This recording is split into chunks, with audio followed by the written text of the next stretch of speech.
Everybody, Hi. it's Tuesday night. It's 9 p.m. Welcome to another episode of What's on Joe Mind. We are a fan cast about the world of G.I. Joe. I'm your host, Mike Irizarry. How's everybody? I'm all right. Right. Yeah. So this week I was starting to get together over the weekend as I normally do, getting prepared for the Tuesday show. And I reached out to Phil to come in and guest host, and Phil was not available. And Phil made me aware that Thursday was in fact Thanksgiving. Strange but true. Yes. So I figured at that point with Phil was unavailable, as you don't see Phil, because Phil is, a human being that understands when holidays happen. So I figured, most of our guest host roster, even the folks we lean on pretty heavily, are probably doing the same thing. So it's just going to be me and Rob tonight. Forgiveness if we go a little short. I have been the last week has not been a great one for me health wise. I cannot shake the con crud, although I'm starting to finally these last couple days. Whereas Rob has been ransacked by the small gremlins that he is instructed to try and teach. So if we don't go the normal 2.5, 3 hours tonight, you're just going to have to forgive us. I may fall asleep in the middle of this episode, like if it was an episode of Ray Donovan. Right. Well, I mean, you'd already be out if it were Ray Donovan. That's Ray Donovan. Go. Welcome to an episode of Ray Donovan. Such a boring program. Anyway, for an action show, no less, right? Show that's supposed to have, drama and intrigue, and I blame John Voight. I don't know. I mean, why not? Why not? The Gunny out tonight. So quick pre-show shout to our friend the Gunny. Not feeling well tonight and not in attendance. We'll forgive it this time. He's probably only just now getting back his meds as the government gets cranking again. Right. The Daniel Berry Sports Highlights say hello Tuesday. Hello. Happy Tuesday. Hello, everyone. Happy Tuesday to you, too. Happy Thanksgiving in advance. Let us be somewhere between the 4th and 7th to wish you a happy Thanksgiving. So it is just Rob and I tonight. Job along in Toy City calls us the twins. That is not the case. No, Rob is 2 years older. He has very little bragging rights sides, so I have to cede him this.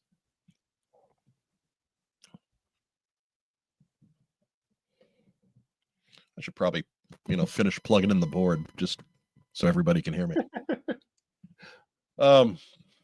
I've been on mute this whole time. I don't know. I could have people been able to hear us to this point? I don't know. Am I worrying about it? I can't at this point. You can't go back. It's too late now. Dominic Johnson, 3713, loves the thumbnail. You guys watch that every year around this time. Happy Turkey Day, everyone. You know what? That's one of my favorite movies, full stop. So, yes, I do try to get a viewing in somewhere around this weekend, but I'll probably catch it once or twice besides over the course of the year, too. I prefer that other Thanksgiving classic, The Hunt for Red October. No, wait. Yeah, I can't even make a joke about that. That's so off kilter.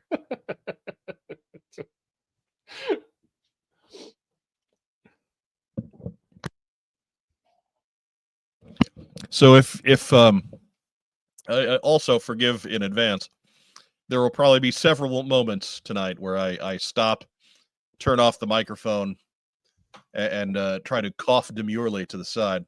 I'm full of lozenge. I've got the cheer wine at the ready to represent the Gunny. and but it's not perfect. This is gonna be a tough show. There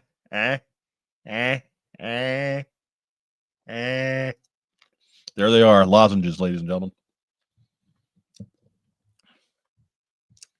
That's high entertainment right there.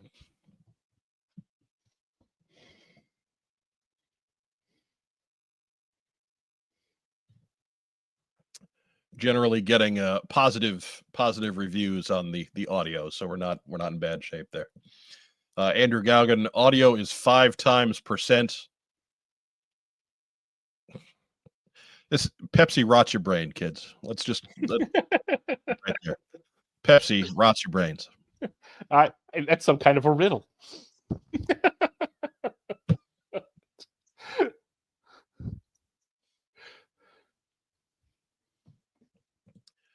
Cooter's Garage says not many movies focused around Thanksgiving. Tell you what, if you're on Replay Squad tonight, tell us your favorite Thanksgiving movie in the big boy comments down below. Yeah, Planes, Trains, and Automobiles is the big winner for me, but that's like I said, that's a top 10er for me regardless. So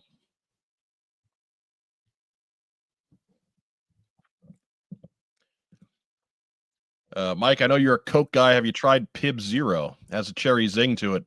Highly recommended. I don't have a problem, Mr. Pibb. I don't find it very often where I'm at. It's it is a rare find at the local Kroger, or the Target, or any of the other places that I buy soft drinks. So it's seldomly do I see regular Mr. Pibb. That's the one that backs up Gladys Knight. Yes. But he left on a midnight train. Woo! So Pib Zero, I cannot say I've had the good fortune to find. I'll give it a look. I'll keep my eyes open. It's the 7-Up Shirley Temple time of year, so that's usually got my attention. And I know that sounds ridiculous for a grown man to be touting the joy of, but if you're sleeping on 7-Up Shirley Temple, the 7-Up seasonal flavor for the fall, you're missing out.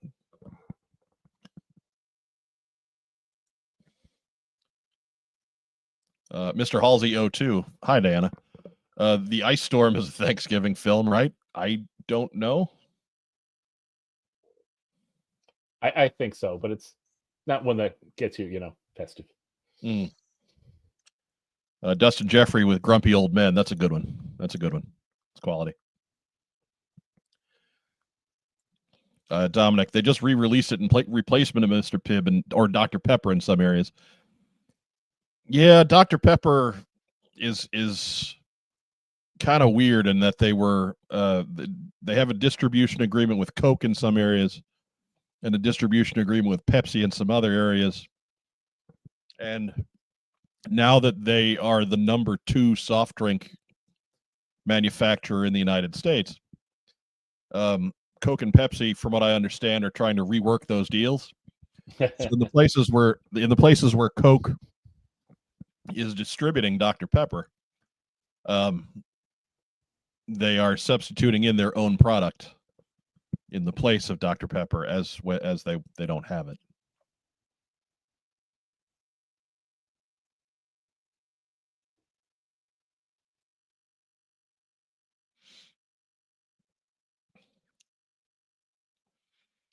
Firefly asking, what happened to our usernames? I don't know, man. That's a YouTube thing. I don't know what to tell you.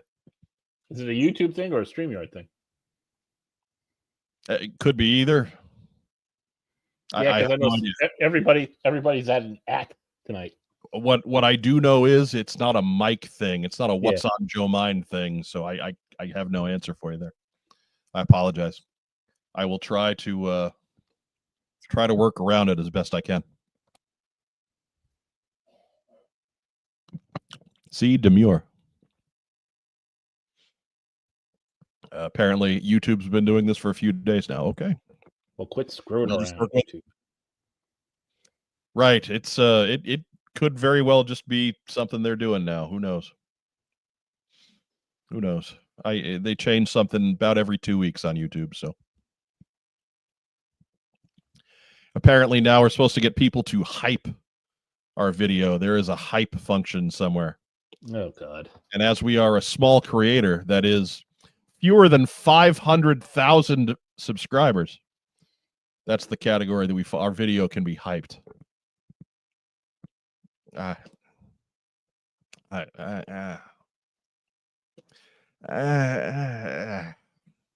seems like work. I mean, I'd rather they just had a nice, simple algorithm that put us in the feed of people that watch G.I. Joe videos. Because Lord knows there's a lot of shitty ones out there. They might enjoy getting one where people aren't trying to fill their head full of lies and garbage. But that's too simple. We have to compete. We have to compete with everything else too. Well, come get yours, Mr. Beast. Come get yours. Job along in Toy City. Rob is ready to start hyping across his full spectrum of social media.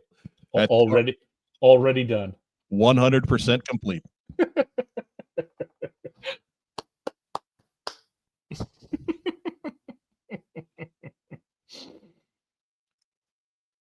Michael Gene Fleming. For those of you having name issues, go to your channel page on YouTube, click on the customize channel button, and change your handle to what you want displayed. There you go. Technical advisor Michael Gene Fleming. I may have to sneak him into the credits like I got Paul Sidaway in there. Paul Sidaway is, of course, our musical director. Musical director, of course.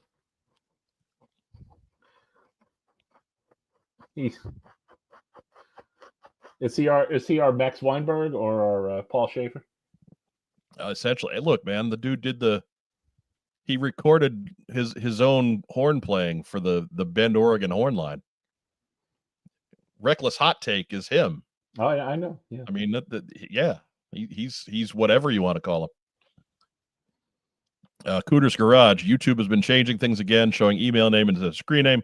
Luckily, mine is the same for both, and I agree that is lucky because you can't hide Cooter's Garage.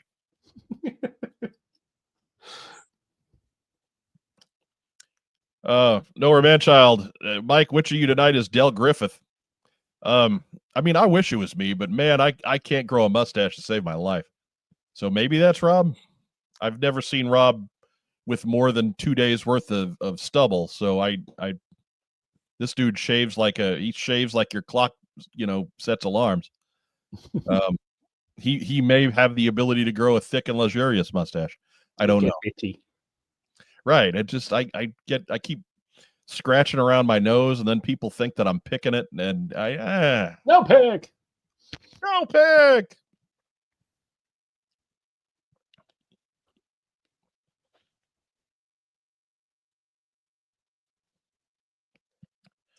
So I don't know. I am the heavier set one, so that would make sense. But I don't know who Del Griffith is.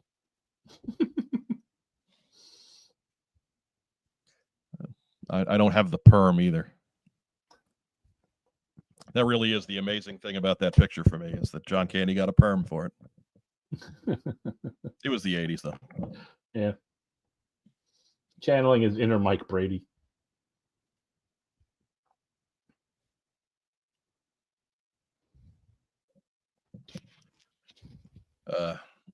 S Viper 72, that is Doug Dello. So it'll change midstream. I just updated my handle on my phone. There we go. It's all settled.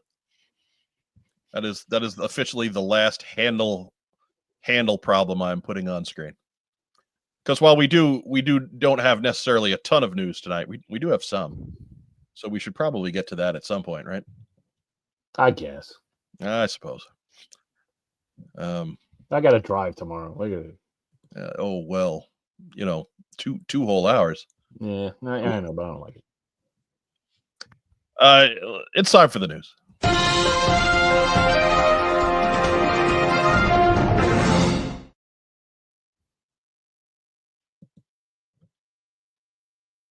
Come on, news thing. First news item. Come on, news thing. There we go. There we are. Still going on Kickstarter.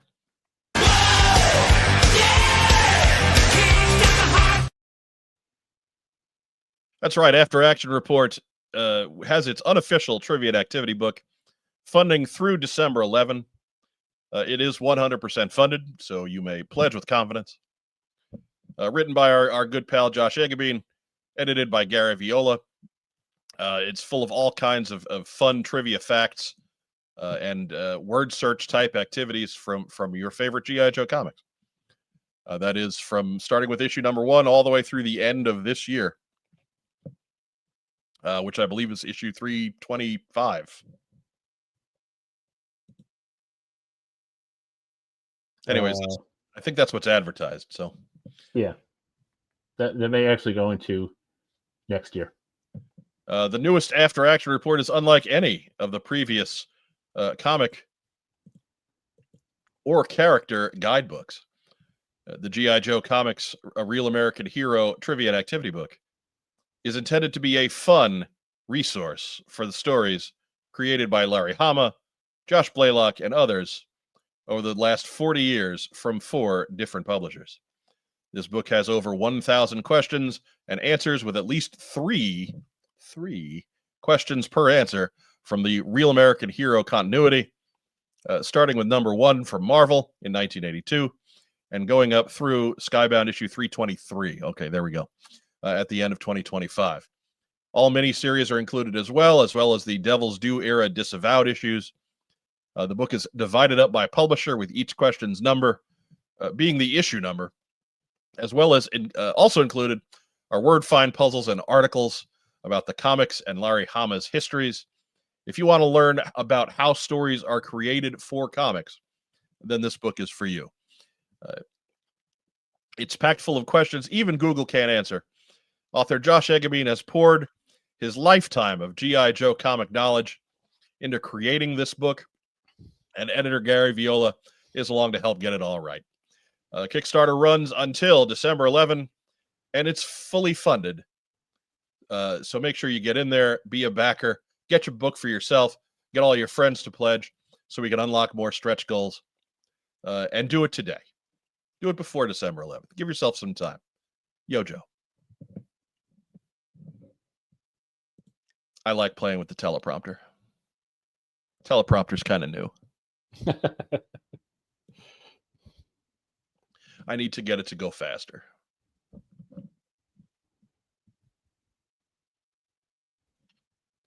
Nora Manchild, anyone here who may be one of the 27 people who attempted to fund the Tron Hasbro Pulse HasLab should instead reapply your pledge dollars to After Action Report. And you'd get some change on that too, from what I understand. Yeah. Yeah, $259 for that package was no. Sorry. You could have sold that in a store. Well, you could have if people wanted to buy Tron. Yeah, I mean that's the other problem is it's Tron. You know, Tron has its very vocal fans who are so vocal to the point where, you know, you think there's a lot of them. A lot more than there actually are.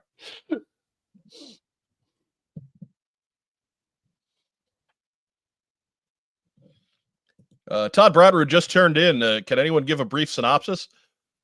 We talked about nothing for 15 minutes, grumbled like old men, and this was the first news item. So there you go. That's it for you in a nutshell.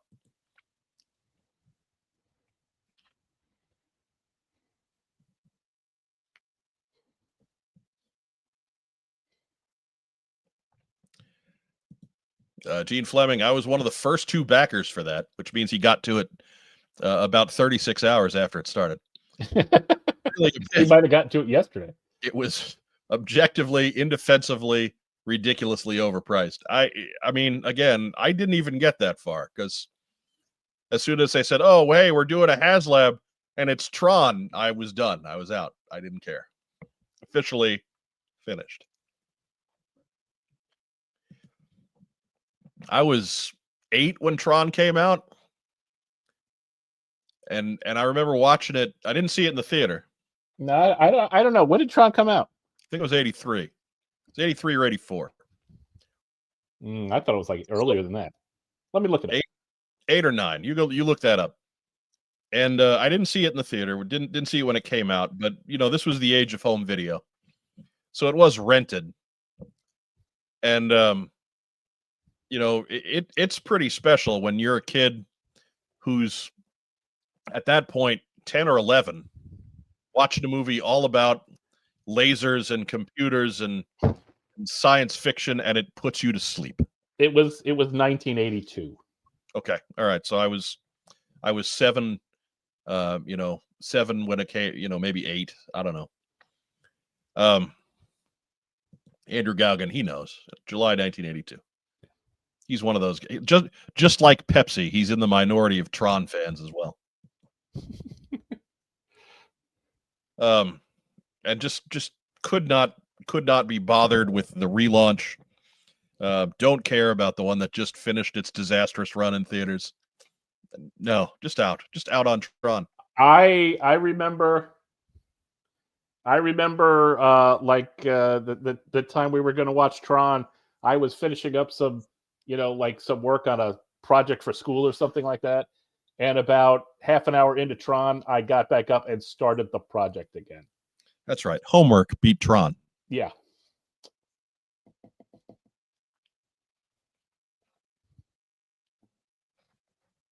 Homework.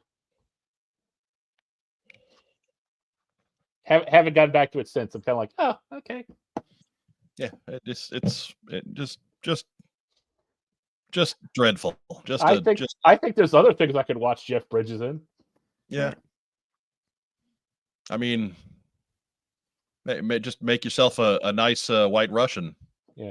And watch the dude.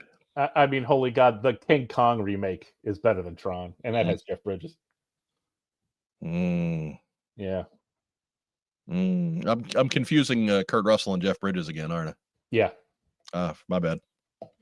That happens a lot. Especially, I'm tired and on cold medicine, so things are a little iffy tonight.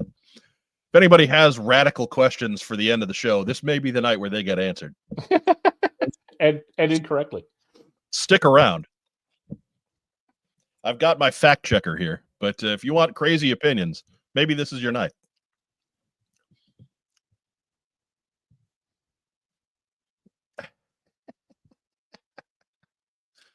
Oh.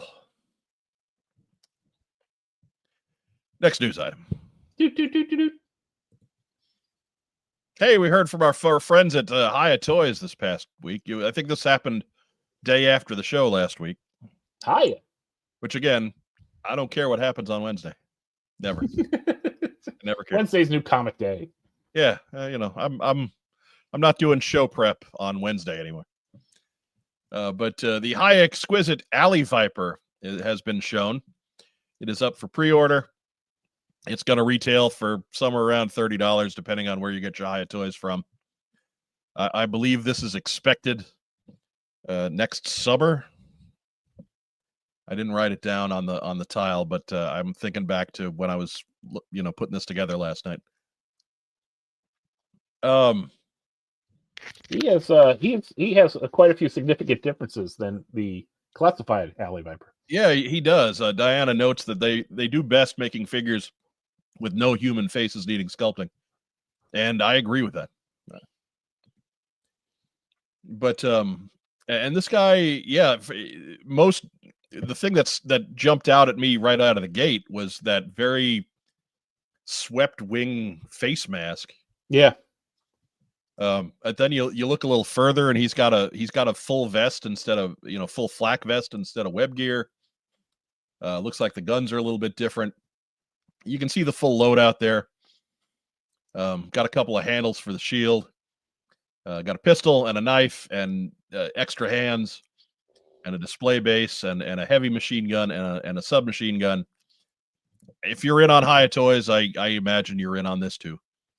What do you think, Ragtime Rob? It's fine.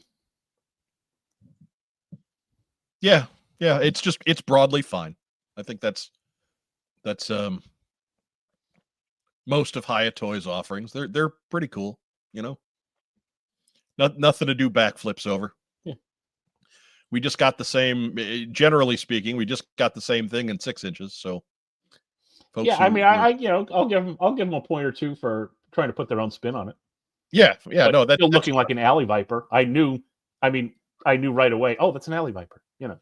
Yeah, I'm not criticizing the differences. I'm actually glad that they're there. Yeah. I'd rather see something that reminds me that I'm buying a different toy than the thing that I bought 2 years ago, or God forbid, 40 years ago. Probably closer to 4 now. Is it? I don't remember. Yeah.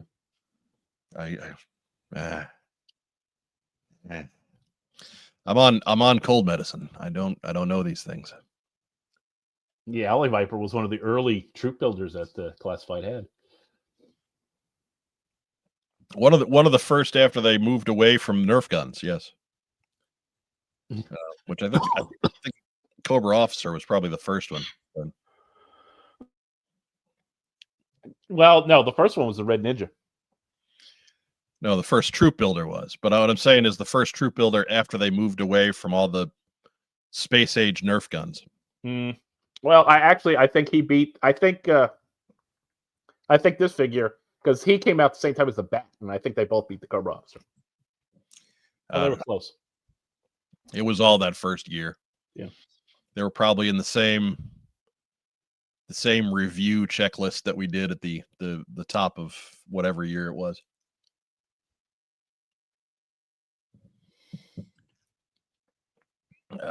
The A-lister, Alistair Keffer, I saw a car with Virginia plates. It said Virginia's for lovers, and I thought, no, Indiana's for lovers. I think you mean Des Moines is for lovers. Yeah. That's the joke here, Alistair. Des Moines is for lovers. Yeah, Des Moines in Iowa.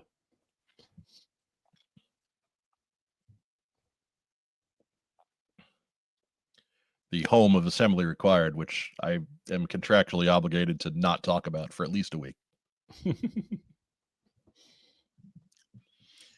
But yeah, so wherever you get your hot toys, or Hiya toys. Oh my God, this is gonna be a long day. Wherever you get your Hiya toys, keep an eye out for the Alley Viper. There's a pretty long list of these guys available now. So we got a good 25, 30 Hiya toys in the 1/18th exquisite line for G.I. Joe at this point. So you have I'm sure a plethora of characters to choose from, as El Guapo might say. A plethora?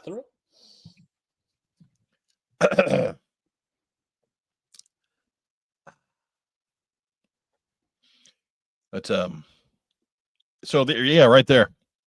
Hiya Toys 1/18th exquisite Alley Viper. Pre-orders open now, wherever G.I. Joe is sold. Next news item. Hey, it's Super 7 Reaction Plus Wave 6. And I rehearsed getting those numbers right and still flubbed it. But just like the surveillance port reported on that from that shipping manifest, no changes. Cobra Commander with his cape. Mara, not Arctic Mara, mind you, but Mara. Snake Eyes, Crystal Poison. And Arctic Scarlet. I have to walk back my criticism here. Throw Cobra Commander out, because my criticism there remains the same. Why? But you know, Mara's a good touch for Super 7. Arctic Scarlet looks pretty good. You know, it's right when she gets off the snowmobile and the mass device. That's how she looks, with the goggles and the hood up and all that stuff. And then, I mean, how can you hate glow in the dark Snake Eyes? He glows in the dark. So some better images here. There's Cobra Commander, and again, I know we got some when I was critical of this the first time around. Somebody had said there were rumors they were going to switch to the ball jointed neck.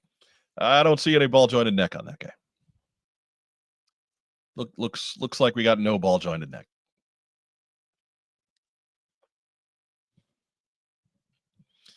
But it looks like Cobra Commander from before, just with a cape. And that is I know there was some confusion in our house. Racktime Rob said the scepter was wrong, whereas I pointed out that no, that was the scepter that he had in the movie. Whereas Racktime Rob was confusing it with the little serpent head scepter that he had back in what was that? Was that the Mass Device? Yeah. It's when Destro comes back with the. Then again, he clocks him in the back of the head with it, and Destro gets up and crumples it in his hand. Crumples it in his hand because Destro's a badass like that. Yeah, and then he goes, "I'm in charge now," just by crumpling the scepter. Well, I mean, I'm sure that if Cobra Commander had an argument, that was the place to. But I imagine he did not after seeing his scepter get crumpled in his hand like that. Anyways, this is the jeweled scepter from G.I. Joe the movie that he had for. Yeah, because now that I'm thinking, he had like kind of a pink fuchsia cape in that scene in the Mass Device too, didn't he? I believe so. He didn't have the black cape.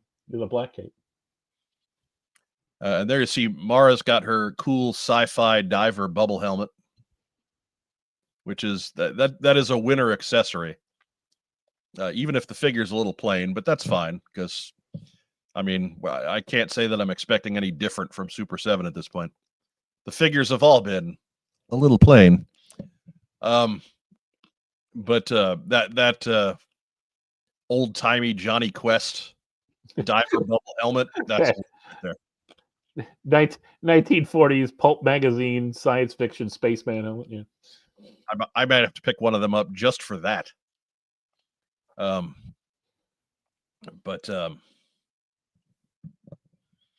Andrew Galgan asking, is Mara's skin tone purple? Yeah, man. Watch a cartoon once in a while. Yeah, because she's purple. Basically a mermaid at this point. Yeah, so yeah. It's purple.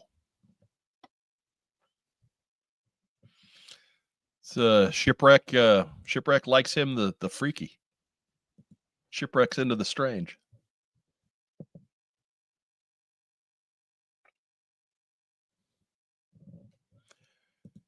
Captain Falcone can confirm he does have a ball neck. Look, man, I just not seeing it there. Maybe he will when it's all said and done. But it doesn't look like it.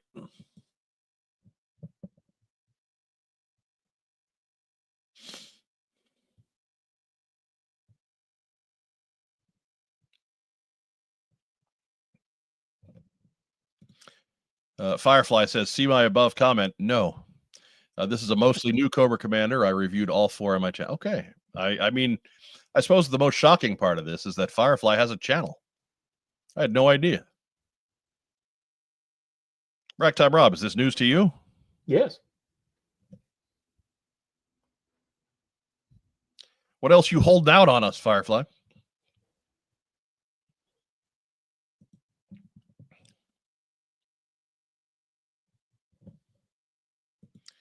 Diana Davis says that helmet was from when she had to walk around on the ground, right? Can we fill it with water? I guess so. You probably have to hold it upside down, but sure. Right, it's your $25. Yeah.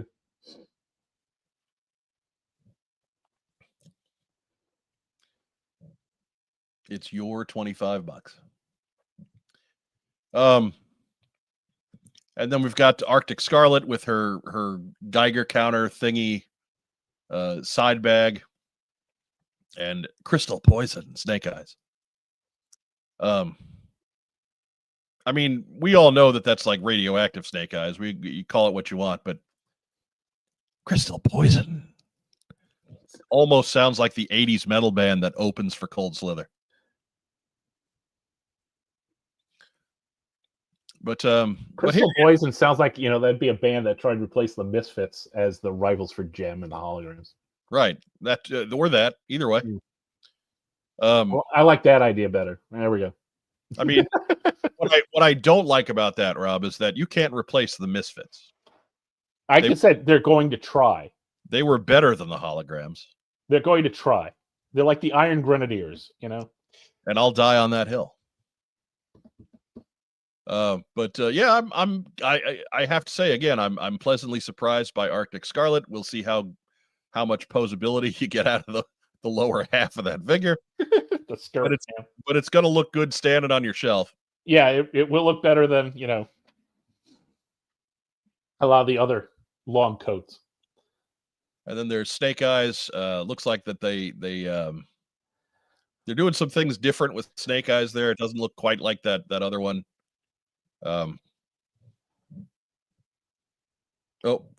Firefly's saying that too on his heretofore hidden channel to this point. Much bulkier, but I could not get him to glow no matter what. Well, dude, it's glow in the dark. That's the selling point. I mean, look at that majestic bastard. There's the money shot. Look at that. That's wonderful. That by itself is getting me to buy one. So we better figure out a way to get him glowing, or I will take out my rage exclusively on Firefly's tiny YouTube channel. But then again, if it doesn't glow, he didn't make it. Take out your rage on Super 7 for false advertising. Look, Super 7, whatever. They're not going to listen to me. But Firefly will be happy just to get the traffic.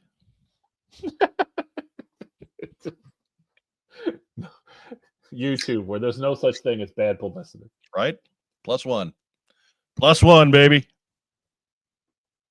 +1. Speaking of +1s, make sure you're doing all that cool YouTube stuff for us tonight. Hit the thumbs up button, hit the subscribe button.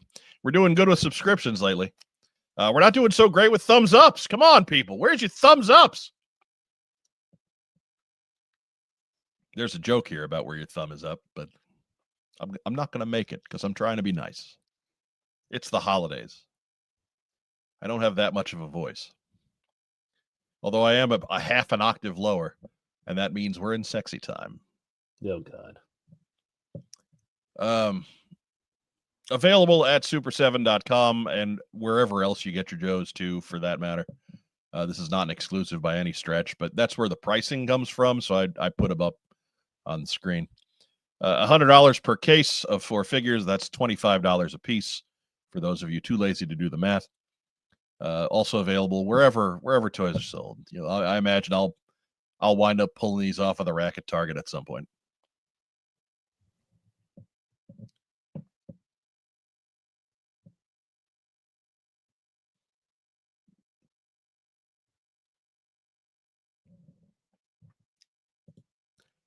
Nowhere Manchild says Zap tried to like the video, but had no, Zap has a problem.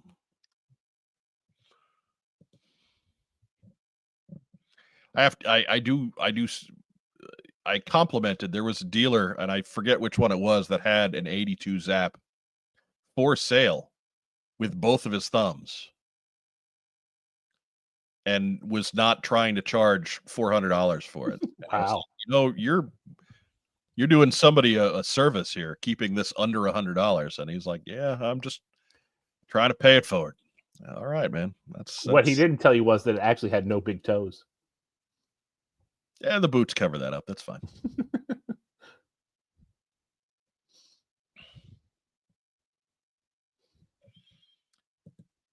Rich Cohan, how is a 3 3/4 inch the same price as a 6-inch fig? Here's the funny part of that, Rich. It always has been. The difference in size is substantial when you're looking at them hand in hand, but in terms of manufacturing, there's really not a big difference in them at all. So, yeah, it always was. So, yeah. Mark Weber told you all about that on a long ago episode of What's on Joe Mind. So it's the truth. How is it? It is. And the problem, if the problem is that it's overpriced, then the 6-inch figures are also overpriced. We just don't think it, because in our minds it's a bigger figure, and so it's got to cost more, right? Not really. Not substantially. But they can get away with charging more because it's bigger. Huh?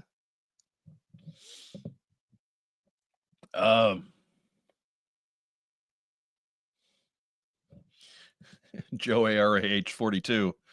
G.I. Joe thumbs, the forbidden stack of true champions. Oh, you were the kid that everybody went to play at your house once, right? Never went back. Just once. You're having a fine time, and then he ate all the thumbs off my GI Joes. I ain't going back there. Everybody sits in a gunner seat now. Yeah, to get the Rolling Thunder so I could get enough gunner seats. Man, oh man, a Chevette.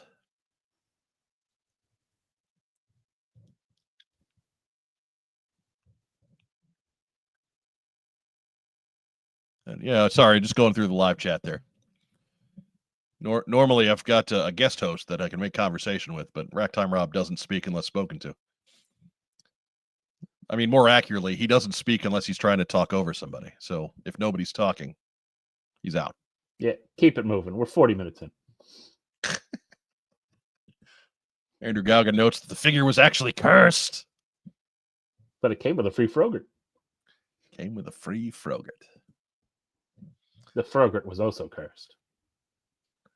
I like it when our fans recognize the classics.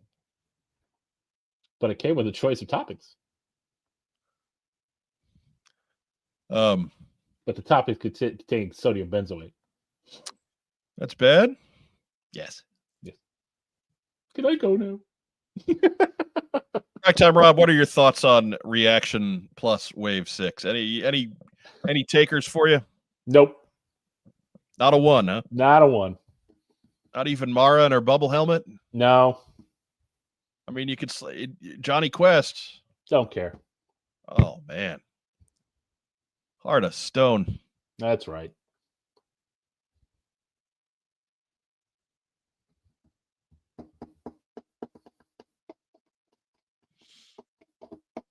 Good Lord. Okay. But all right. Next news item. I'm probably in for glow in the dark snake eyes. Maybe Mara. I'll have to see her in hand. I'll have to see. This is one again. I gotta see him. Got to see him in hand before I can make a decision on these, and that's a far better cry than what I thought we were going to get when this thing first leaked. Tomorrow on your comic rack, Skybound's got G.I. Joe Real American Hero 26, the Hama edition. Skybound's got G.I. Joe Real American Hero 26. All right, you gotta turn that off, man. I actually picked up my phone and hit it accidentally. So jerk. Yeah. Anyways. Something flashed and I was like, what's going on here? And then it just started. I was like, what the heck? Reprints issue 26. It's got lots of bonus stuff, never before seen behind the scenes information. And again, that's available tomorrow at your local comic shop and presumably several days afterwards.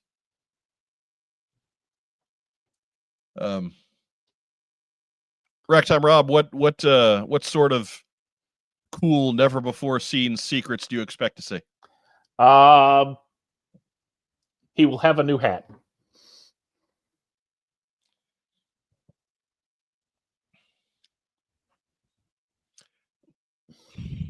I have several questions. Which he? And does this mean that a new hat will be revealed in the story, or they'll just superimpose a different hat? Or I'm kind of at a loss. Like, will they maybe take Stalker's beret and Snake Eyes will get a nice straw boater and then just break into the Music Man. Okay. All right. That's something he could do before he lost his voice. So. That's right. Malibu Snake Eyes has a new hat. But yeah, so again, one of the truly seminal issues from the original run, the beginning of the Snake Eyes origin story. And hopefully, I know somebody said it last week, that 27 is just as important, and hopefully they have one of these for 27 as well. Let's hope so. I'll probably pick up a copy. You picking up a copy, Ragtime Rob? No, I got the original in the box. All right. All right. No behind the scenes secrets for you. Yeah, well, let's see what those behind the secrets are. Behind the scenes, Larry Hama is an accomplished juggler. Yeah.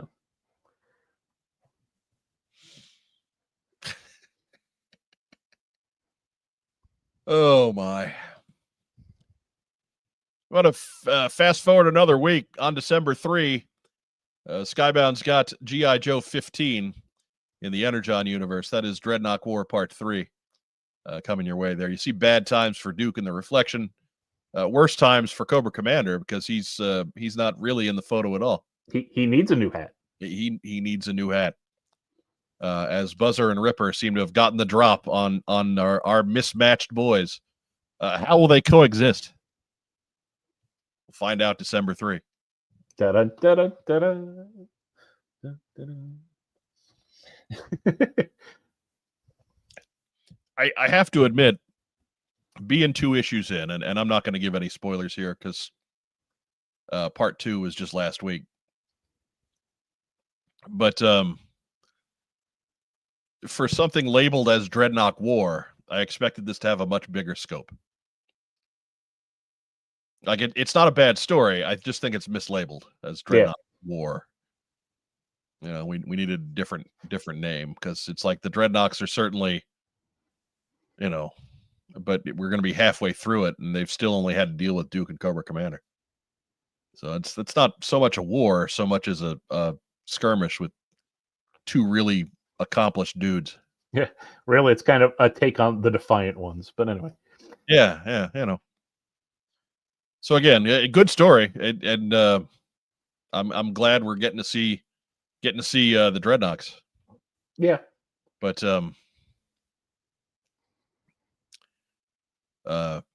neat cliffhanger at the end of part 2 there for those that haven't read it. Be sure you're stick till the end.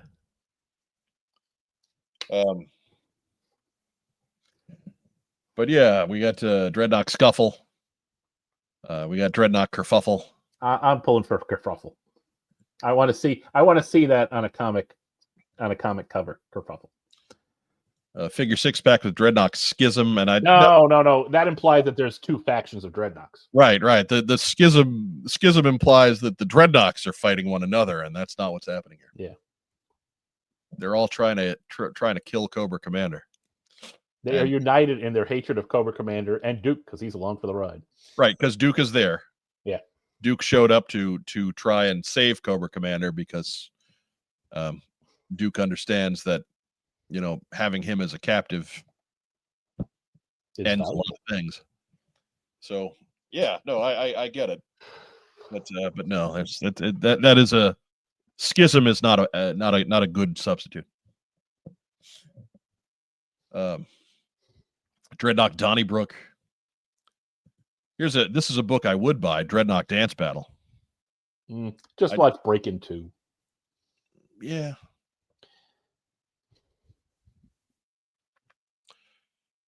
The other smash hit Break-In movie from 1984. Remember, Break-In came out in May. Break-In 2 came out in December. Obviously a high-class operation. Yeah. Cranking them out like they were films of ill repute.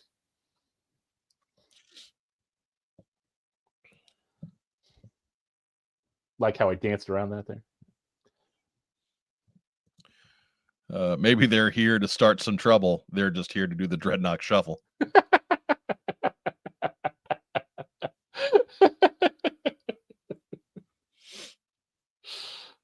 But Joshua Williamson continues with his work.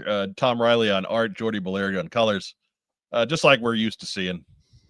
That again, that is a week from tomorrow. That is not tomorrow. That is December 3. Way to ring in the beginning of Whamageddon with Dreadnought War Part 3 in G.I. Joe 15.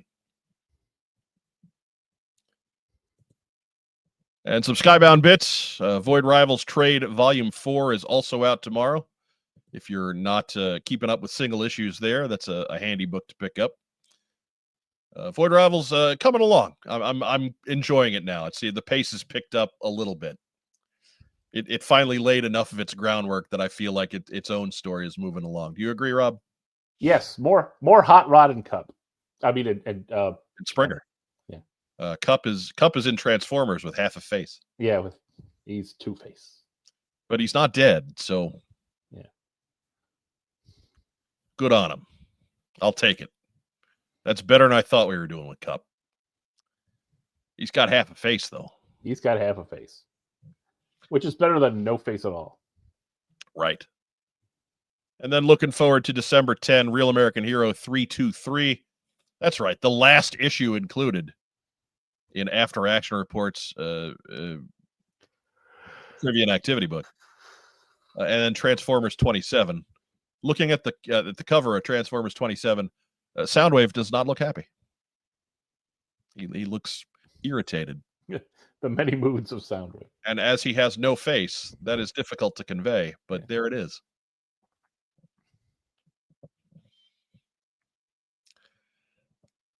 Next news item. Hey, Jamie Sullivan's GoFundMe is still open. He's going to need a cleanup surgery. He updated on his Facebook page, on his art page.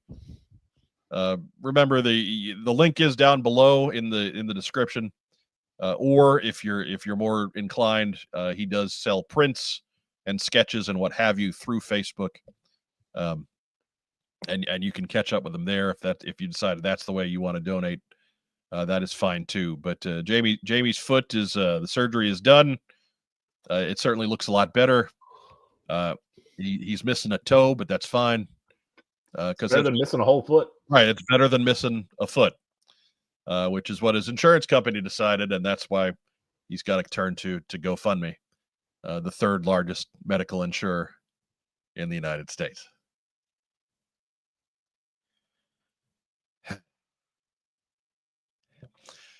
And so again, description down below. If you got $1, you got $2, you got $5, whatever you can shake out of the couch, every little bit helps. So help Jamie Sullivan, who has given a lot to the G.I. Joe community with his considerable talents. Help him get back on his feet. If he were here, I'd have made the same joke. I stand by it.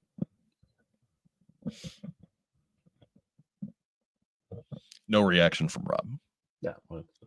He's just envisioning the flames licking up behind me. Yeah.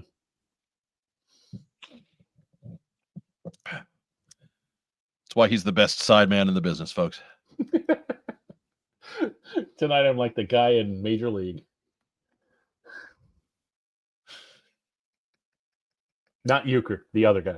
Right. The quiet. That does mean that there's a scene later on in the show where you're just taking down a whole bottle of Jim Beam. Yeah.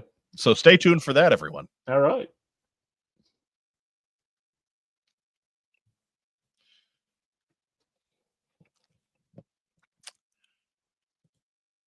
Similarly, our friend Diana Davis still staring down thousands of dollars in vet bills to save her beloved Splash, who you can see there with her little crusty nose. Oh, little crusty nose. What gets the nose? You know what gets the nose crusty? Pork products. Eating curtains. Right. I mean that is always going to be a problem. Bad dog. Like I always have problems when I eat the curtains too. So yeah, that's why we got blinds. Right. But again, she's doing much better. She's up and around and happy, and all that's left is the shouting, and the shouting takes the form of thousands of dollars in vet bills. So again, whatever you can shake out of the couch, $1, $2, $5, every little bit helps knock that balance down just a touch.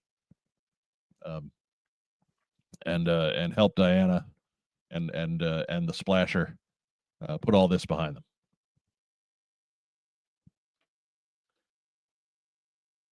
Rich Cohan, I can commiserate. I ruptured my Achilles. That just halfway through, it just went flying off. It's flying off to the flying off skyward, and no one knows. But I ruptured my Achilles doing the most dangerous thing, directing the high school play. Well, that'll happen, man. Those stage adaptations of Fight Club, They'll do that. Yeah, the high school play was was a reenactment of UFC 147. They were doing the longest yard with all of the football stuff on stage. On stage. Off stage action. They were doing it all on stage. A brilliant stage adaptation of Breakin' 2. Anyway.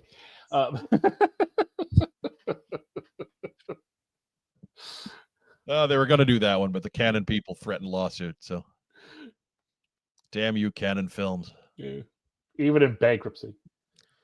You killed He-Man, which is good, and you're filing lawsuits about Breakin', which is bad. Sorry, I don't like He-Man.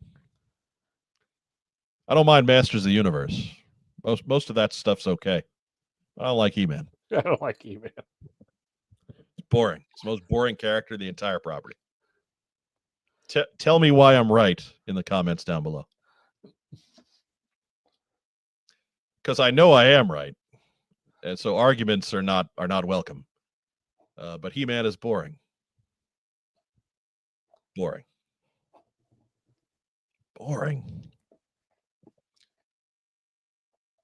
So again, link to Diana's GoFundMe is also down below in the description. Please, when we're done here tonight, give it a look.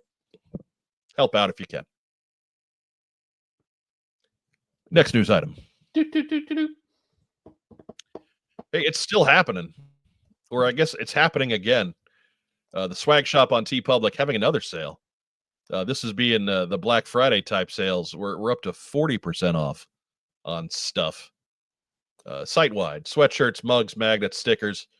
The What's on Joe Mind Christmas shirt is back in the rotation. Got new gym shorts. Link is down below. It's all right there for you, and 40% off. What do you get for the What's on Joe Mind fan that has everything? You get them the Almond Tits t-shirt. That's what you get them. God.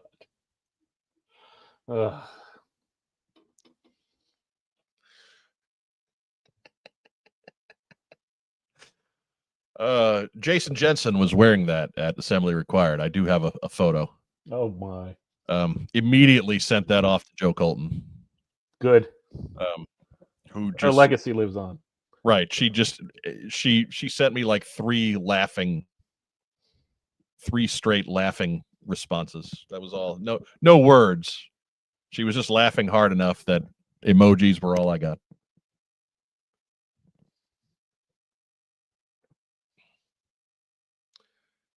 Michael Gene Fleming got in our Sky Striker 14th anniversary shirts this past week, and a sticker to get put on with the rest of them on the hobby table. Excellent. See, Michael Gene Fleming knows how to play the game.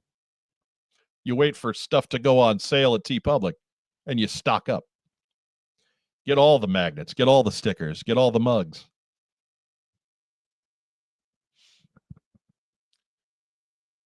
Diana Davis heard that as almond tits and wondered what the Allman Brothers had gotten themselves into.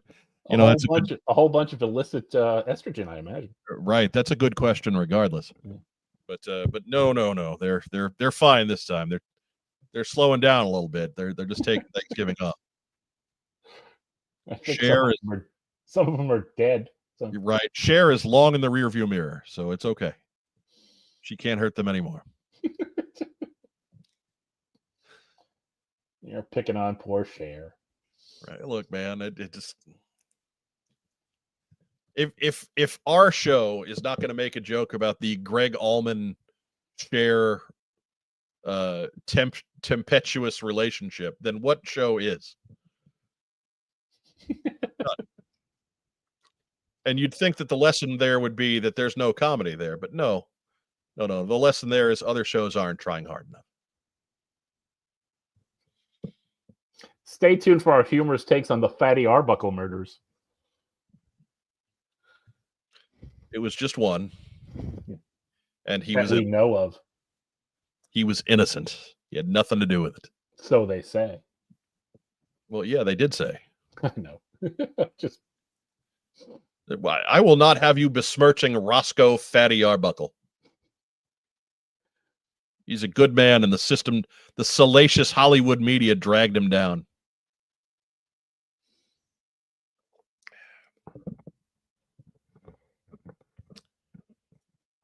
Mabel Normand has entered the chat. Well done, Norman John. We can't go more obscure on movies than that guy. That's it's dangerous territory, knowing that he's in the live chat when we try to go obscure pop culture film.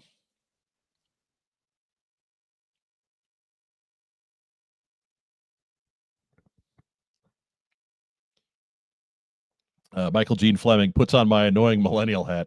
Who are all these people you're talking about? Read a book.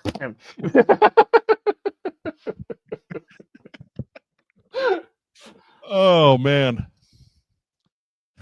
Read a book. Oh my.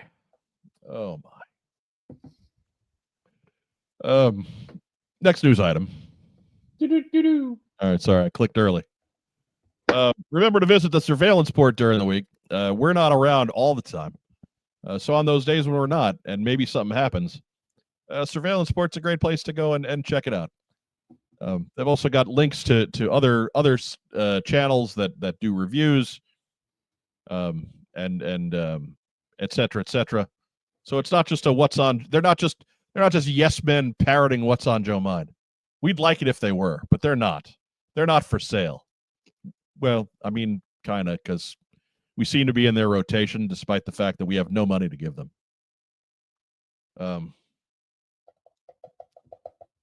But anyways, surveillance-port.com. Be sure to visit Google and have them help you out on spelling surveillance in advance. But or you could just be staring at this slide right here. Right, maybe. But if you're typing this into your browser window, then you're not watching the show. So I don't want people to do that. I want people to watch the show. Right? So maybe do it now. See what's happening now. No. Maybe bust the phone out, take a picture of the screen, and then you got it for later. I don't know. But surveillance-port.com for all of your daily G.I. Joe news needs, and then come on back, see us on Tuesday nights for the TeamStream. I'm going to set up a website called Loiter and Reconnoiter, just to really, really ham up the spelling. I'm a good speller, and I think I'd have to stop and look for reconnoiter. Really, I'm a high class speller, but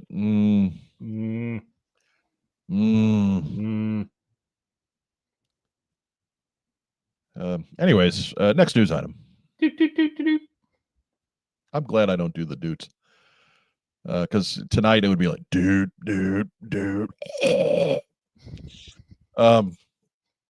G.I. Joe 3D Printing Podcast, proud to present Chunky Tank Kitty and his Meowler Tank.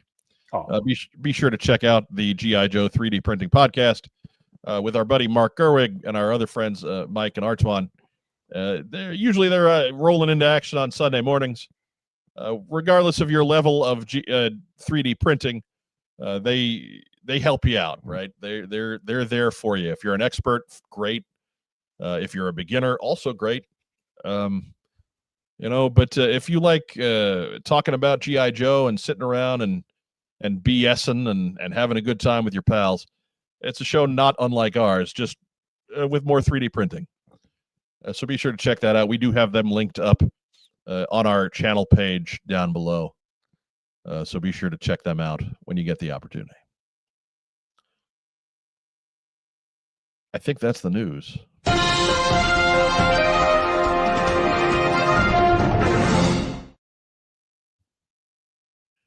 Be right back after a quick visit from our friends at Kokomo Toys. Stay with us. We buy, sell, and trade vintage and modern toys. G.I. Joe, Star Wars, Transformers, Marvel, DC, and more. Located in beautiful downtown Kokomo, Indiana, we are open every Wednesday through Saturday from 12 to 5. It's a theme park of nostalgia. Join the thousands of people who have traveled from all over the Midwest for over a decade to buy and sell with us. Get your geek on. That means, you know, it's time for that new segment that's so popular, sweeping the nation. All the kids are talking about it. Stump Rack Time, Rob. Oh.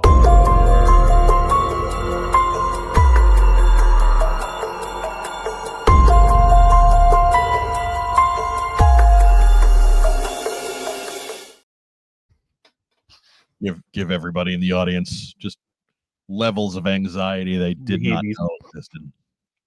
Possibly the GBs. I'm proud of that one. Proud of it, I tell you. As always, Stump Rack Time, Rob, brought to you by After Action Report, Trivia and Activity Book. I'm not going to read the liner again. You got that earlier in the episode. Come at me. I got to find the slides, though. That would probably help. That's going to make the whole segment move a lot faster. There we go. There we go. 100% funded on Kickstarter. Do you believe it?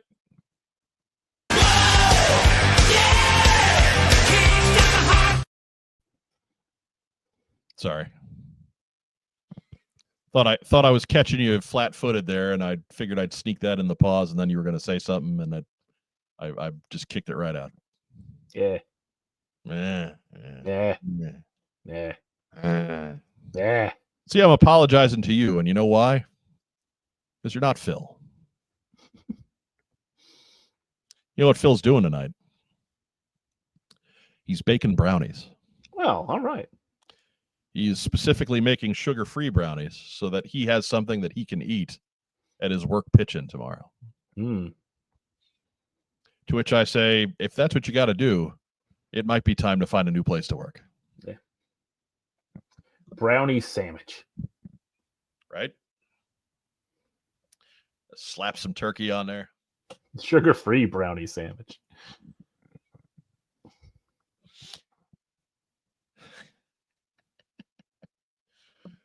Bart says the stuff in the video hasn't been at Kokomo Toys in 5 years. Yeah, that's probably as old as that promo is. So yeah, that's all right. It's different versions of the same items in a lot of cases, but you know, Todd keeps making new promos, but he keeps using licensed music that I can't can't use those on YouTube. So we're stuck with this one until he gives me something that I can actually put on without getting channel strikes. Or, you know, we don't get a lot of monetization on this channel, but really all we do is the TeamStream. So, yeah, you can't demonetize the TeamStream. I can't. See if you get the old Playworld theme, you know? Right? I don't know.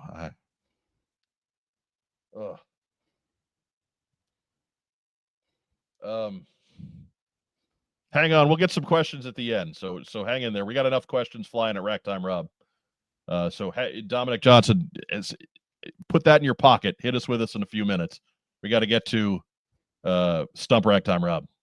Question number 1, and mind you, Rob is not made aware of the questions in advance. He is told the issue numbers that the questions are coming from, but he does not know the questions.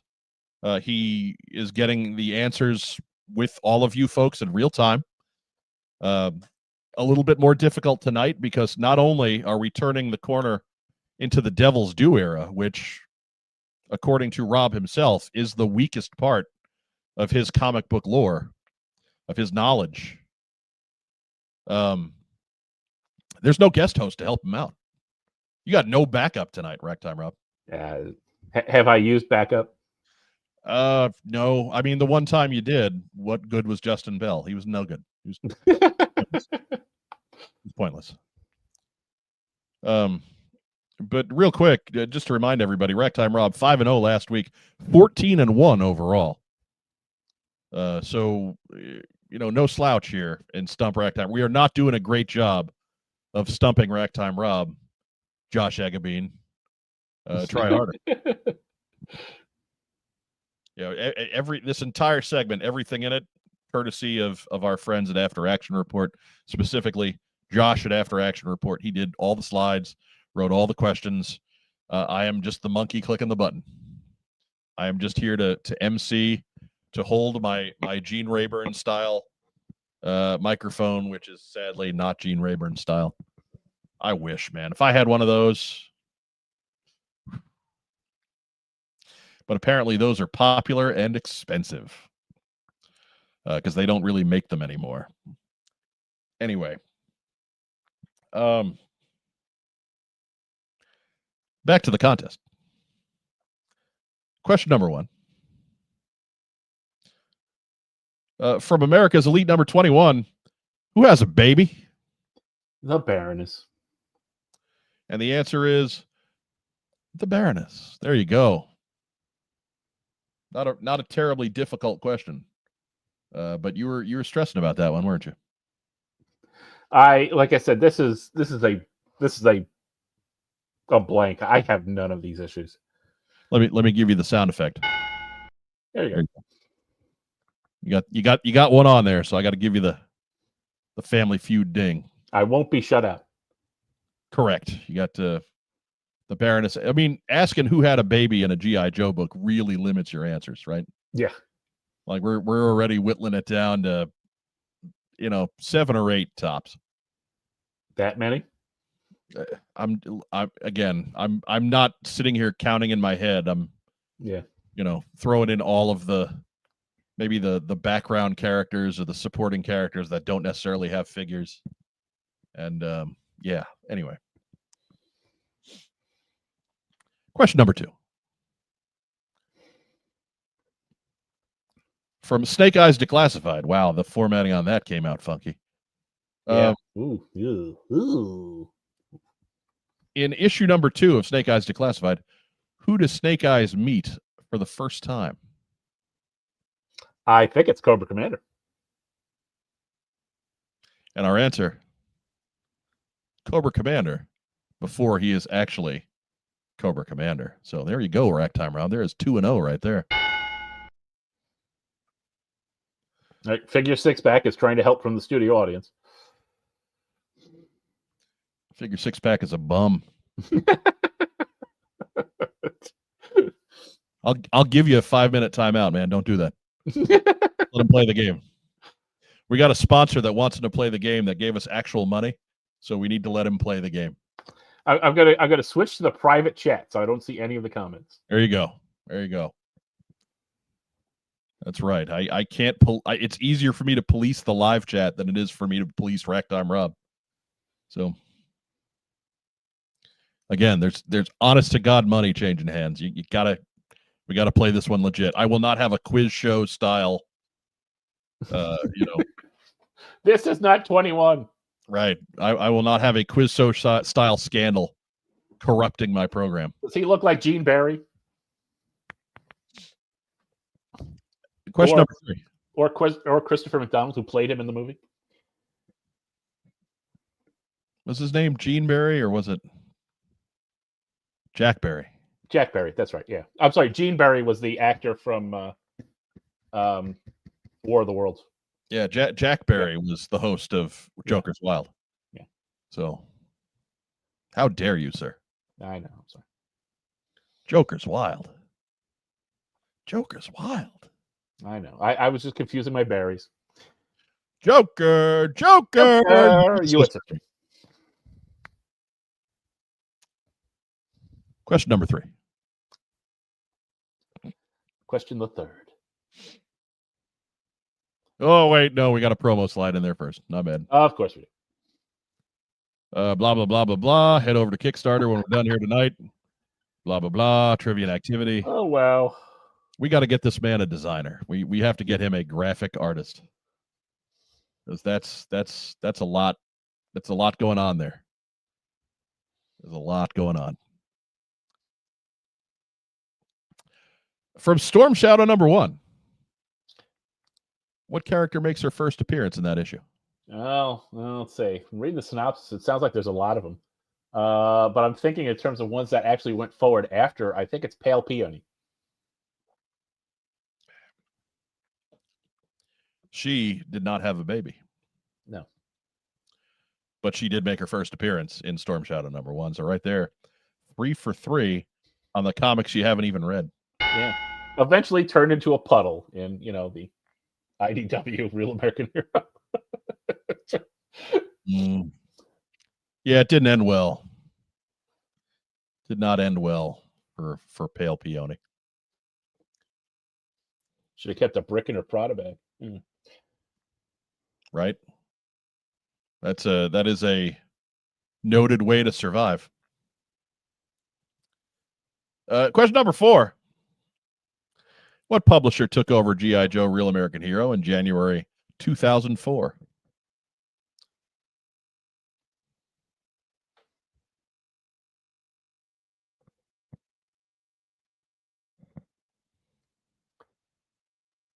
Is it? I mean, does it count that it's Devil's Due no longer going through Image, or did That's IDW take over at that point?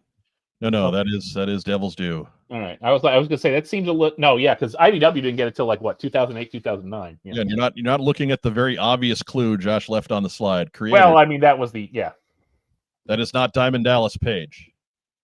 Although, wouldn't it be awesome if it was? Diamond Dallas Page bringing you G.I. Joe. I'm bringing you G.I. Joe. Bang. Anyway, that's a terrible Diamond Dallas Page, but I don't have much of a voice tonight, so that's the best we're going to get. But yes, Devil's Due Publishing. So we'll give Rob another ding. 4 out of 4 tonight. Smoking. I thought they took over. I mean, technically, didn't they take that over? Well, technically, I would think they took it over in 2001, and they were just being distributed through Image. Was the actual deal? So that was when the logo on the cover changed from Image to just straight Devil's Due. Yeah, but you see, I thought that happened like with issue 25. I don't know. I don't think so. Anyways, moving forward. Yeah. We can go split hairs later, but for right now, matter. We're getting paid for another one, so we got to do another one.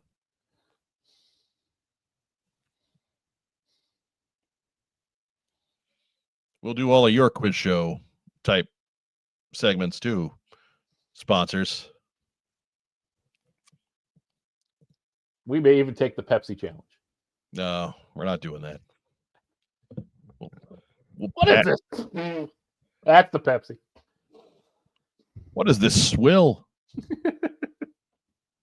But again, if in case you're wondering, afteractionreport.net has books that'll tell you everything you ever wanted to know about G.I. Joe comics and more. And I'm surprised that I got through reading that side to side, because I haven't done that in previous weeks. Yeah, all that stuff. If you head over to the Kickstarter page, which is in the description down below, there's links to this there as well. We really got to get him a graphic designer. Yeah, that's tough. That's tough. Andrew Galgan, before we started making fun of Pepsi, he was giving you plaudits. Bring the heat.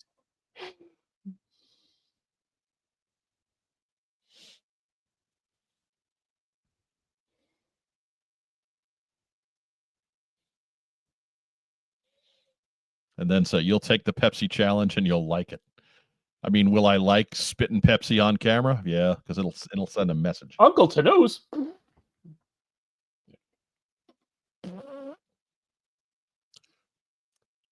Question number 5. What writer took over the main Real American Hero series with issue number 26? Oh, wasn't it Tim Seeley?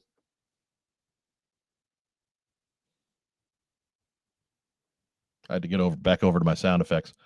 Answer is Brandon. Oh, that's Tim Seeley was the artist.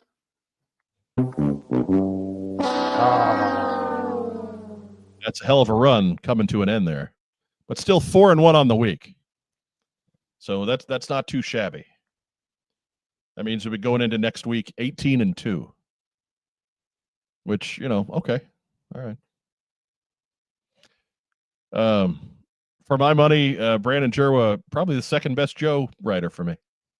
I really enjoyed his run. It's too bad that you would have thought I would have remembered his name. Kind of got lost in. I think I always do. I always do just constantly mix him up with Tim Seeley.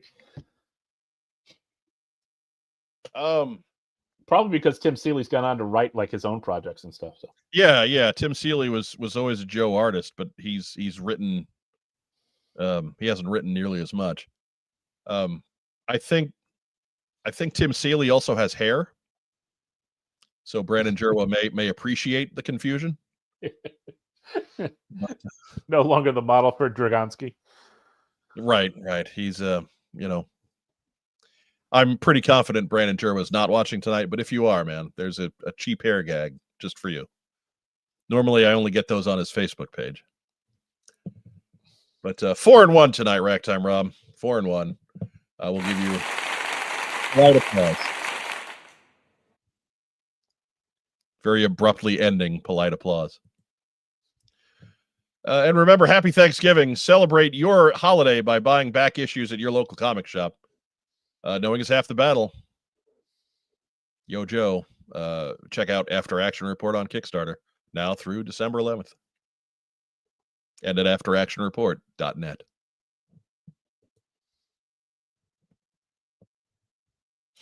Lieutenant Falcone, does this guy even know comics?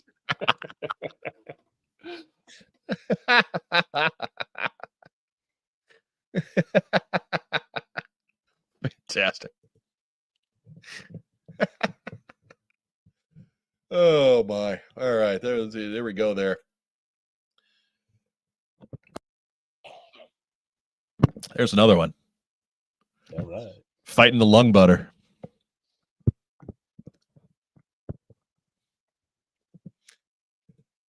Yeah, Nowhere Manchild. Brandon Jerwa's DDP run of plots and characters were great, but unfortunately cut short. It was tough. Yeah, it was.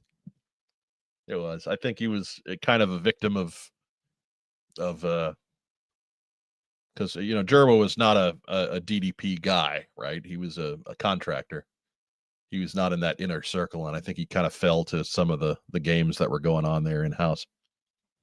But I really enjoyed almost having something done with Barrel Roll. That would have been fun. Started out as fun. We almost got there. But Firefly says those slides with the text everywhere remind me of school assignments in Microsoft Works. Well,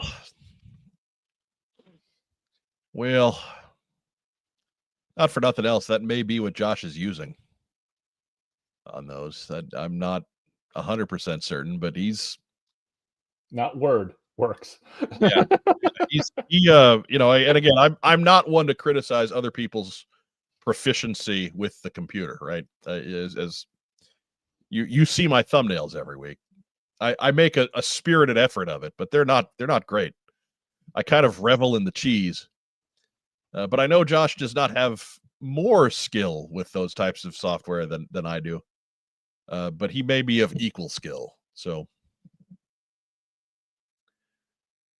I'm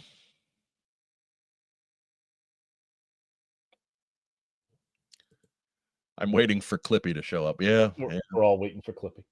I think we all are. I think we're ready for Clippy to come back. Just so that we can become annoyed by him after 5 minutes, just like we used to. Right. 19JJ says, I'd love to get some back issues of Marvel. Yeah, I would recommend if you do that, buy them in bulk, because buying single issues is getting a little crazy right now. Yeah, they're a little hot. Get those compendiums. You get 50 issues for $60. That's not a bad plan either. If you don't want to worry about being the caretaker for 40-odd-year-old slowly degrading bunches of paper, they do have those spiffy new compendiums out there, which are ready to go.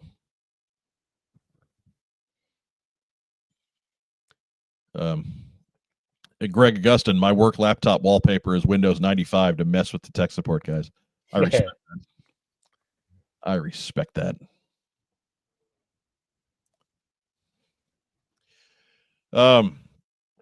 So yeah, that's really all we got this week. It's not a long show. No guest. Sick host. No news. And that's holiday all. So, Racktime Rob, have you done any shopping lately? You got anything new in this week? What you get in? I got my mask toys in. All right, from what is that? Loyal Subjects. Yeah. The new stuff from Big Bad Toy Store. What's included in that box? Let's see. I got Rhino, Switchblade, Condor, and Thunderhawk. All right. No, did you get the Scott and T-Bob with them? No, because I do like T-Bob, but that's a shitty toy. It's T-Bob though. I know, and not only that, it was like an extra like $30, and that ain't worth $30. The sardonic heart of the Mask cartoon. Not when he looks like that. It's Fair enough. No, it looks crap. Had he looked like he did on the cartoon, had they reworked him to look like he did on the cartoon, I'm in. But yeah, no. I would even say that just give up on the conversion. And just give us T-Bob. Make a little T-Bob robot and then make another T-Bob scooter. Just have two separate figures. Then I'm good. Something that Scott can sit on. I don't know that conversion would be that hard. No, but it would be awfully fine. Right? Like if Mask was a 4-inch scale property, you could. Yeah, I mean it's hard. It's hard for that size, but yeah. Right, but considering you're dealing with those little 2-inch tall guys, and Scott's even small for them, it would probably get a little finicky at that point.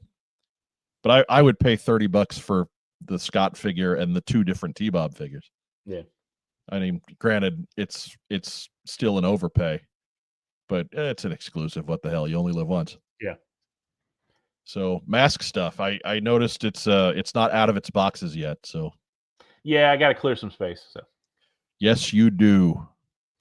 Says the guy surrounded by all kinds of clutter on the screen. Yeah. Yes. Some clutter reduction would be good in the old compound. Are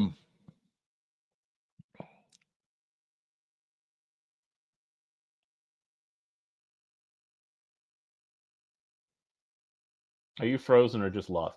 No, I was just looking at live chat. Sorry. Stitch Young with a happy Thanksgiving. Thank you, sir. You back at everybody. Racktime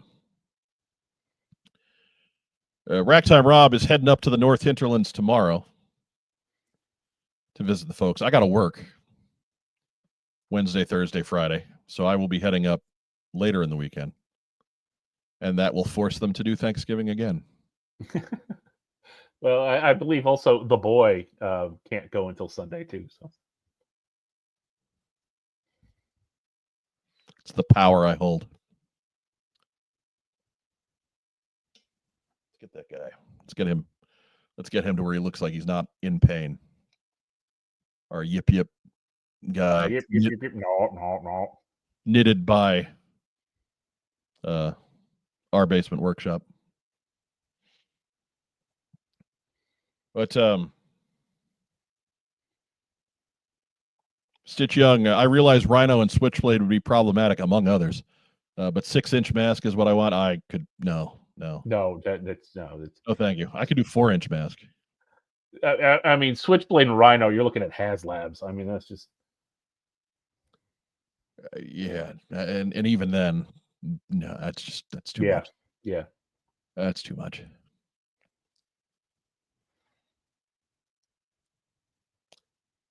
Cooter's Garage.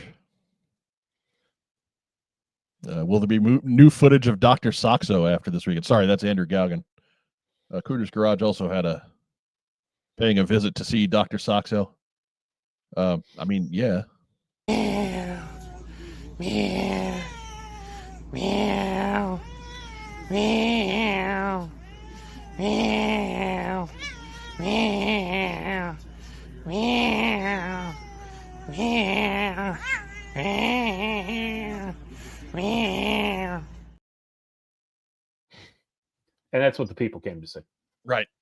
I actually, when I was coming back from AR, I made a stop at the folks' place, and I spent that Sunday night with my dad and stepmom and Dr. Soxo, and that was pretty much all that happened the entire evening.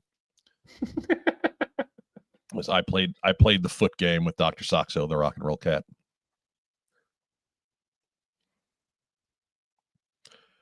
What else you get in Rectime, Rob? Yeah, that was it. Yeah, because I got nothing this week. I do want to take a minute, real quick, because I while he was on the show last week, I managed to forget to show off a print that Joe Slepsky had purchased for me. So let me grab that real quick, and I will show it off to you guys now while Joe Slepsky is not here. I'll show him. He's a bum. He's a bum, I told you. Oh, that kid. Oh,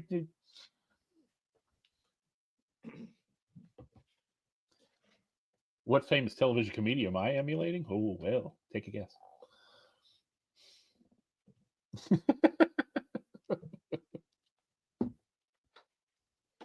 It's Phil Silvers.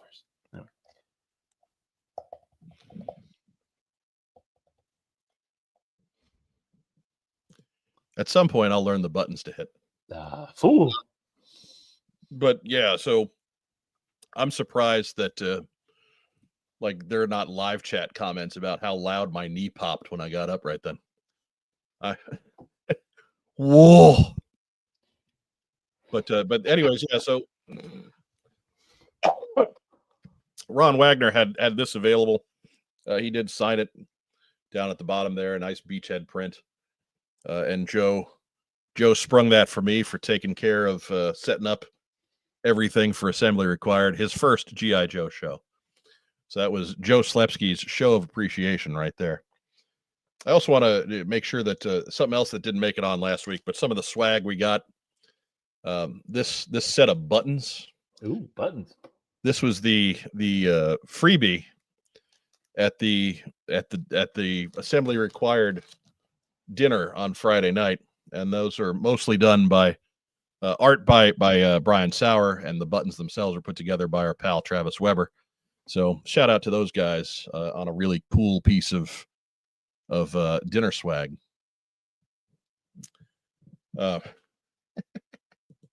Dustin Jeffrey, I thought that was my knee. Wow. Yeah, we're kind of all at that point, aren't we?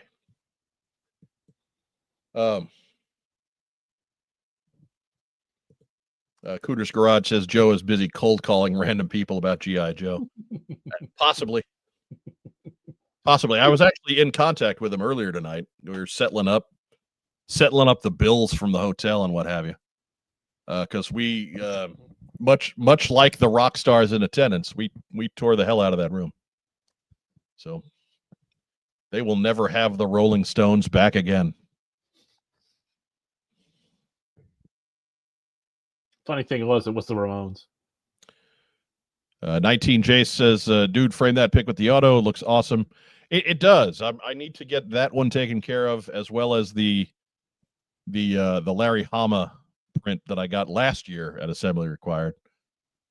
Need to take care of both of them as far as getting them frames, because they are both too nice to just have floating around in plastic coverings. But past that, I was sick as a dog most of the week, so I didn't even do any eBay shopping. I got up, I got online, I went to work, and when I wasn't working, I was trying to sleep. So I got nothing else to show off. I would hope not too, man. I went to Iowa, spent way too much on Joe's as it is. I needed a week off. I needed some time away from retail. Firefly says, I like to think that Mike tells just about every hotel clerk he's signing in for the Rolling Stones, and they actually believe him. Funny story. I actually did not sign in nor check out of the hotel. That would have both been Joe Slepsky this time. So, because I drove. So when he was checking in, I was parking the car. And when he was checking out, I was getting the car. So I had very little to do with the hotel desk staff, except buying bottled waters and Powerades from them over the course of the weekend. And face it, we know Schlepsky checked in as Malone. Yes. That was the name I had the room under, Malone. Oh, you're Mr. Malone's guest. You got a first name? Yep. Bert.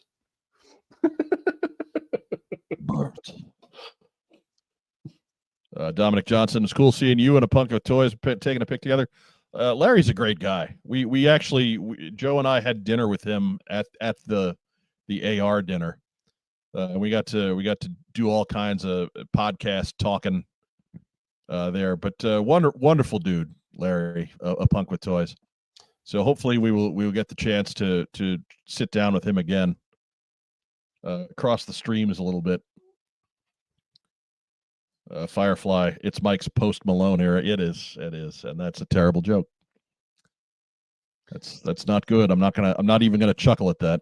Boo that man. Boo that man. Yeah, it's unfortunate. So if anybody has any super pressing questions, this is the time. Otherwise, we're just gonna roll on out of here a little early for a change. Getting out of here. Dominic, you had a question before. It's time to shoot that one up. Oh boy. What was the question? What the question? Did anybody in the comics ever stay loyal to Cobra Commander? And I believe the answer to that is. Let me see if I can find it. Hang on. Yeah. It's back a ways. A little bit.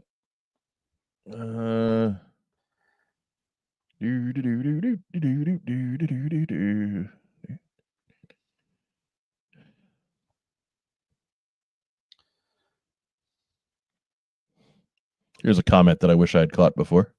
Kokomo Toys doing it like an old wrestling promotion and hoping nobody notices that every wrestler comes out to unlicensed rock tracks. Yeah. That's the Kokomo way. That's about right. There we go. There's Dominic's question.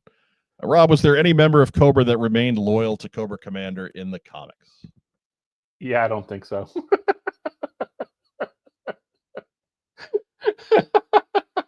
Not anybody a note, right? Like, yeah. Like maybe the likes of the lower guard, the not necessarily leadership type guys, but still good enough to have a name. Copperhead, Wild Weasel, to be quite honest, I know they just sold them out for a nickel in the cartoons, but the twins might have in the comics.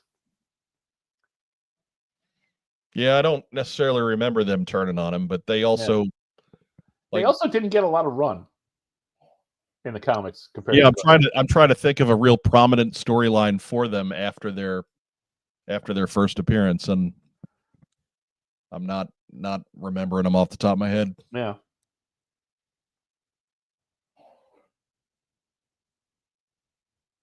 But yeah, like in terms of Destro, no. Zartan, no. Baroness, no. Mindbender, no. No. Firefly, Storm Shadow, no. Yeah. Scrap Iron was Destro's guy from the start, so yeah, you can assume he didn't. But no. But again, Scrap Iron got very little play. He kind of disappeared after they blew the. After he blew the Softmaster up. Yeah, after he blew up Softmaster and Candy, he was pretty well out the door.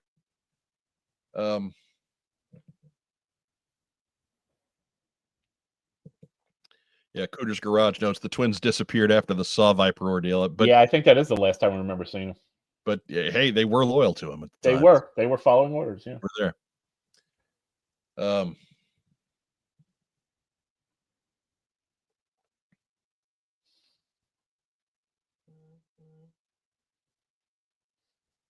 Yeah, that's I can't think of.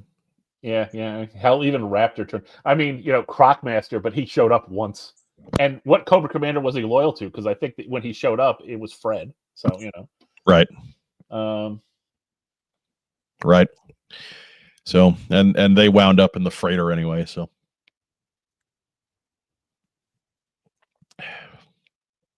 Or that Crocmaster did. Maybe there's a different one now. Who knows? I don't know. Yeah. I don't know. Did Crocmaster end up in the freighter? I just assumed that he just never showed up again after Yearbook 4. Maybe. I know Raptor did. Yeah. Raptor ended up in the freighter.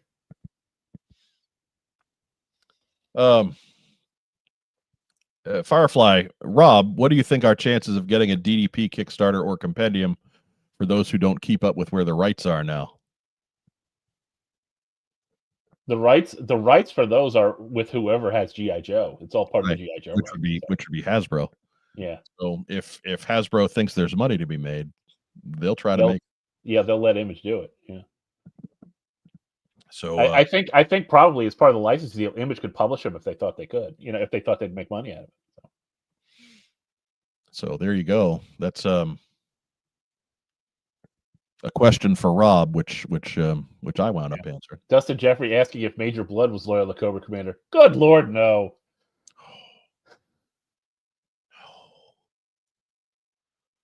No. He was loyal to whoever's check cleared first. Right.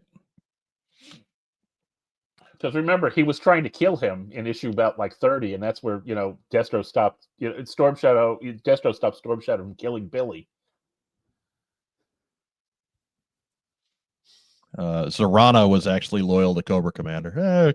Kinda. She was loyal to Fred. Right. And then she kind of jumped ship with the Dreadnoks when they left. So yeah. Doug Dello noting that he would buy the DDP compendium. I would too, just because that would save me an awful lot of effort of having to track stuff down, because that stuff is kind of difficult, right? Like it's all out of print. The single issues did not have big print runs, so they're kind of rare and kind of expensive when you find them. So yeah, a DDP compendium would be great for those of us that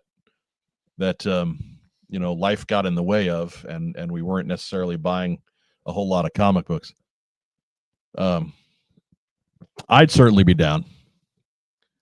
I at the very least get the, I don't necessarily need the big glossy bound hardcover like they did for the Marvel stuff, but give me a nice $60, $70 compendium book.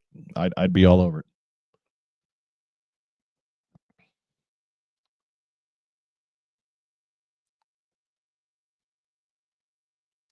Yeah, Nora Manchild continuing to argue for Zorana, but you get past those, you get into the more modern times, and she's nowhere to be found.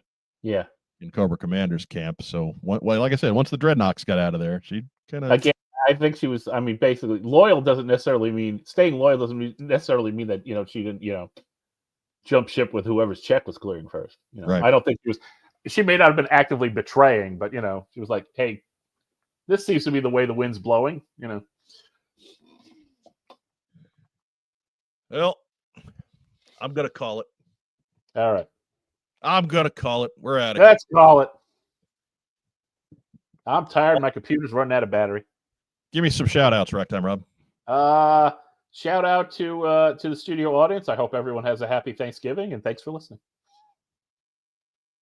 Right. I will reiterate Rob's shout-out. If you're catching us on the replay, we love you just as much. You count all the same. Regardless of when you're watching us, make sure you're doing all that cool YouTube stuff for us. Hit the like button, hit the subscribe button. They're quick, they're easy, they're free. If you want to support the program further, we do have a coffee link down below in the description, so you can hit us up there. If you give us any monthly subscription, does put your name in our end credits, which is, for some folks a great honor, and for some others akin to a tar and feathering. But either way, that's one way you can support the program, in addition to tuning in, which we do thank you for. If you were catching us on audio, sorry that I've been so bad about getting things over there. So you're probably listening to this in August 2027 at the earliest. But be sure to leave us a nice review wherever it is that you get your podcasts from.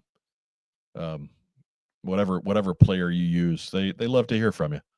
We'd love to get in the rotation. We would love for that to be a viable revenue stream again, because it's just not right now. But despite that, there are a few hundred of you that listen audio only. So if you could, make your way over to YouTube at some point. Make sure you get yourself counted over here, just so we know our audience.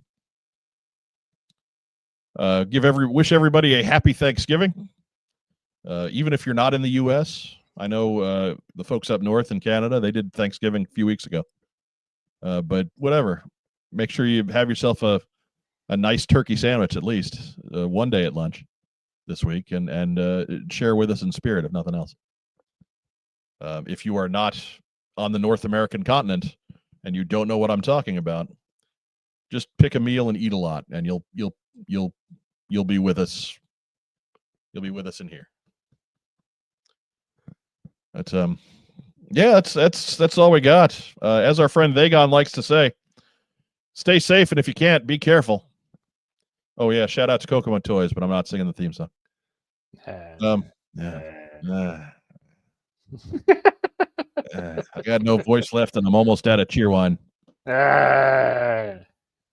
Be sure to join us next Tuesday for another episode of What's on Joe Mind at 9 o'clock here on the Superstation, 9:05 here on the Superstation, after another encore presentation of the Blues Brothers. Until then, have a great rest of the week. Have a happy holiday, and yo, Joe.